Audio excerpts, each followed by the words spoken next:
Hello everyone, मैं हूं doctor Raunak, homeopathic physician at Manshree homeo clinic Sikar. आज के इस वीडियो में हम लोग बात करने वाले हैं पुरुषों से संबंधित एक बहुत ही आम समस्या जिससे कि काफी सारे पुरुष परेशान हैं, वो है प्रोस्टेट का बढ़ना।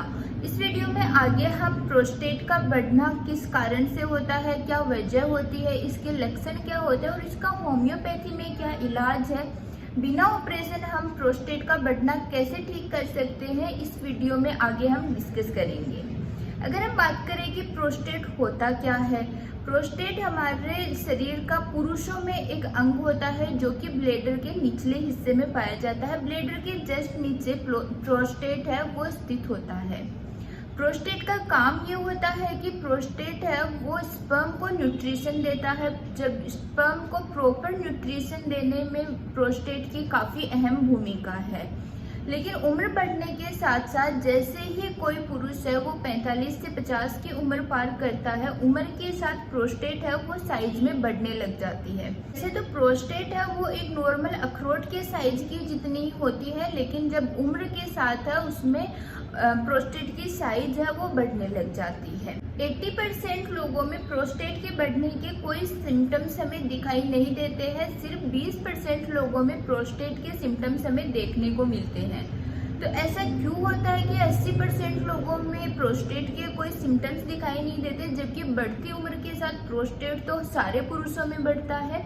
तो प्रोस्टेट जब बाहर की तरफ बढ़ता है तो हमें कोई सिम्टम्स दिखाई नहीं देते हैं, लेकिन जब प्रोस्टेट अंदर की तरफ बढ़ने लगता है तो ये पेशाब की नली पर दबाव डालता है, जिससे पुरुषों को बार बार पेशाब जाने और पेशाब की एक हमेशा फील बनी रहने के लक्षण है वो देखने को मिलते हैं।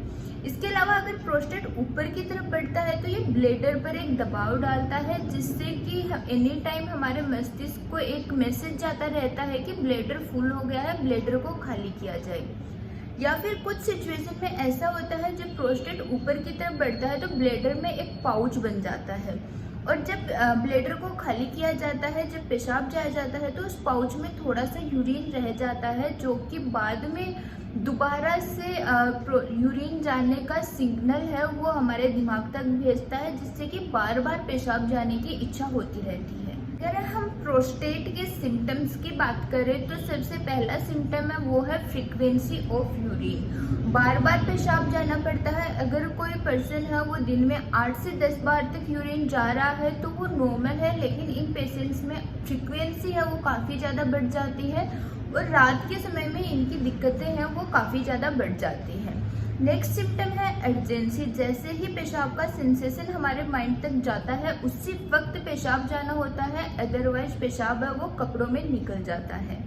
नेक्स्ट है ड्रिबलिंग ऑफ यूरिन है। बूंद बूंद पेशाब है वो काफ़ी बार पेशेंट को पता भी नहीं चलता है, बूंद बूंद पेशाब उसके कपड़ों में निकलता ही रहता है।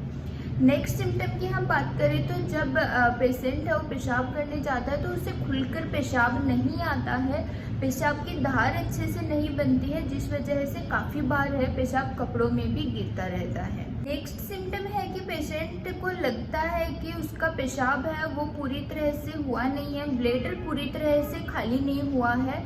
पेशाब करके आने के जस्ट बाद में दोबारा से यूरिन का सेंसेशन है वो होने लग जाता है। ऐसा इस वजह से होता है कि या तो जो पेशाब की नली है वो प्रोस्टेट का साइज बढ़ने की वजह से दब गई है, जिससे कि माइंड को वैसे ही सेंसेशन जाते हैं, या फिर जो प्रोस्टेट है वो ऊपर की तरफ बढ़ा है, जिससे कि ब्लैडर में कोई पाउच बन गया है और उसमें जो यूरिन है वो रह रहा है, ब्लैडर पूरी तरह से खाली नहीं हो रहा है। ये कुछ सिम्टम्स हैं जिनसे कि हम पता लगा सकते हैं कि प्रोस्टेट हो सकता है, लेकिन इसका जो श्योर डायग्नोसिस है उसके लिए हमें अल्ट्रासाउंड करवाना होता है। प्रोस्टेट का अल्ट्रासाउंड करवाने पर पता चल जाता है कि प्रोस्टेट बढ़ा हुआ है या नहीं। अगर हम बात करें होम्योपैथी में इसका क्या ट्रीटमेंट है, क्या सिर्फ सर्जरी ही इसका ऑप्शन है, बिना सर्जरी के भी प्रोस्टेट ठीक हो सकता है कि नहीं। होम्योपैथी में प्रोस्टेट इन्लार्जमेंट का काफ़ी अच्छा इलाज है। अगर हम सबसे प्रभावी, सबसे इफेक्टिव दवाई की बात करें तो वो है सेबुल सेरुलाटा। सेबुल सेरुलाटा मदर टिंचर है वो काफ़ी ज़्यादा इफेक्टिव है प्रोस्टेट इन्लार्जमेंट के केसेस को ठीक करने में। सेबुल सेरुलाटा मदर टिंचर की सिर्फ 5 5 बूंद है वो दिन में 3 बार लेनी होती है। आधा कप पानी लेना है, उसमें 5 बूंद मदर टिंचर की मिक्स करनी है और दिन में 3 बार सुबह दोपहर शाम हमें इसको लेना है। सेपल सोरनाटा मदर टिंचर है वो प्रोस्टेट के सारे सिम्टम्स को कवर करता है, चाहे से वो फ्रीक्वेंसी हो, चाहे से अर्जेंसी हो या फिर ड्रिबलिंग ऑफ यूरिन हो, कैसा भी सिम्टम हो, ये मदर टिंचर है वो हर तरह के प्रोस्टेट के केसेस में काफ़ी ज़्यादा प्रभावी है। प्रोस्टेट बढ़ने की समस्या अगर ओल्ड एज में देखी जा रही है तो वहाँ पर कोनियम मैक 30 है वो काफ़ी अच्छा काम करेगी। कोनियम मैक 30 की 2-2 बूंद सुबह दोपहर शाम कुछ टाइम तक कंटिन्यू करनी है। अगर प्रोस्टेट की वजह से पेशाब में जलन रह रही है तो ऐसी स्थितियों में कैंथेरिस 30 है वो काफ़ी अच्छा काम करेगी। कैंथेरिस 30 की 2-2 बूंद सुबह दोपहर शाम थोड़े टाइम के लिए कंटिन्यू करनी है और आपकी ये समस्या बिल्कुल से ठीक हो जाएगी। अगर फ्रीक्वेंसी ऑफ यूरिन नाइट के टाइम में ज़्यादा बढ़ रही है, रात के समय में दिक्कतें ज़्यादा बढ़ रही हैं, रात में काफ़ी बार पेशाब के लिए उठना पड़ता है, ऐसी स्थितियों में लाइकोपोडियम 30 काफ़ी अच्छा काम करेगी। लाइकोपोडियम 30 की 2-2 बूंद सुबह दोपहर शाम थोड़े से टाइम के लिए कंटिन्यू करनी है और ये आपको काफ़ी रिलीफ दिलाएंगे। कुछ होम्योपैथिक मेडिसिन है जो हमने यहाँ पर डिस्कस करी है जो आपके प्रोस्टेट के केसेस में आपकी हेल्प कर सकती हैं, लेकिन आप अपना प्रॉपर ट्रीटमेंट स्टार्ट करने से पहले एक बार अपने नज़दीकी होम्योपैथिक चिकित्सक से ज़रूर सलाह ले लें। वो आपको प्रॉपर डोजेज और रिपीटेशन की सही जानकारी देंगे। अगर आप हम लोगों से कंसल्ट करना चाहते हैं तो हमारा क्लिनिक है Manasvi homeopathic clinic, Piprali road, Sikar. Online consultation की सुविधा भी उपलब्ध है जिसके नंबर स्क्रीन पर दिए गए हैं, यहाँ पर आप हमें कॉल मैसेज कर सकते हैं।